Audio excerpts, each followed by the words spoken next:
And I know you're involved with the museum. Do y'all have any plans there for Black History Month? Yes, we do, Alex. We actually are opening up a new exhibit that's dedicated to the Wessington Plantation. Actually, it's kind of a part two. We do have an exhibit that's been at the museum for the past several years, a diorama with a lot of memorabilia and other items that came from the Wessington Plantation, which was the largest tobacco plantation in the world at one time, not just Robertson County or Tennessee or even the Southeast. It was the largest tobacco plantation in the world. But what we're going to be the new exhibit will include other items, artifacts, memorabilia from the former families and descendants of the former slaves of Wessington Plantation.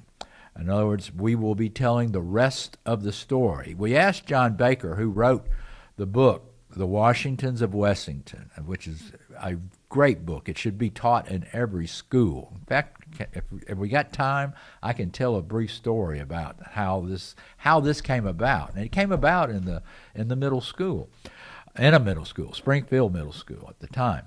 John Baker, who I think he was a 7th or 8th grader at Springfield Middle School, and one day at the beginning of the school year, they passed out a new social studies book, and he opened it up, and he turned to a photograph that was in the book, and for some reason or another, he was drawn to it. He felt like he knew those people. Now, John Baker is an African American, and the photograph was of a older African American couple. It was obviously an old photograph, probably well over 100 years old. And anyway, he looked at the photograph, but of course he didn't recognize who they were, didn't have any idea who they were, and there wasn't any names on the photograph. It's just a photograph that was in the social studies book.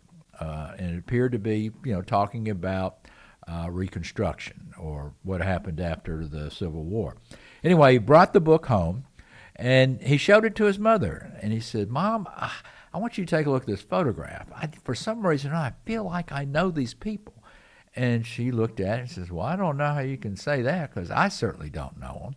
But now, I tell you what, John, your grandmother's coming over tomorrow. Why don't you show that photograph to her and see what she thinks? Maybe she may know something about it." So sure enough, grandmother comes over the next day, and he takes the book out, shows her the photograph, and he asks her, he says, "Do you know who these people are?" And grandmother takes a long look at it, and then a tear starts to roll down her cheeks because she'd seen this photograph before, because that was her great grandmother and grandfather in the photograph, and their last name was Washington. That would have been John Baker's great great grandparents, and that's how how that was recognized. Now, what that did, that instilled in him a desire to learn everything he could about his family members that were enslaved at Wessington Plantation. Although the photograph that was made of his great great grandparents was made after the Civil War, but that instilled in him a desire to find out what happened to not only his family members, but all the other African Americans that lived there, that were enslaved there, that worked there, that died there. And sure enough, the Washington family had kept very accurate records of everybody that lived there, that was born there, that died there, both black and white. And he found out that the Washington family had donated all those records to the Tennessee State Museum and Archives in Nashville.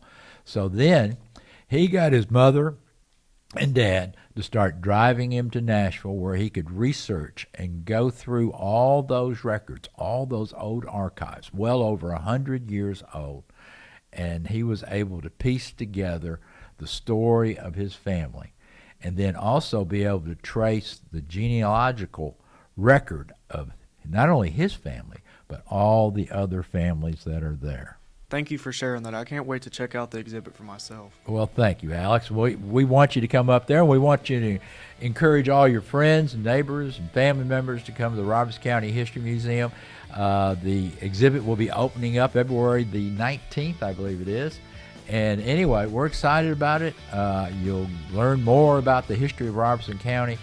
But I think more importantly than anything that we can share here is that the Robertson County History Museum does a lot of good in our community. I agree. Thank you for joining us for this special feature from WGHS. Thank you, Alex.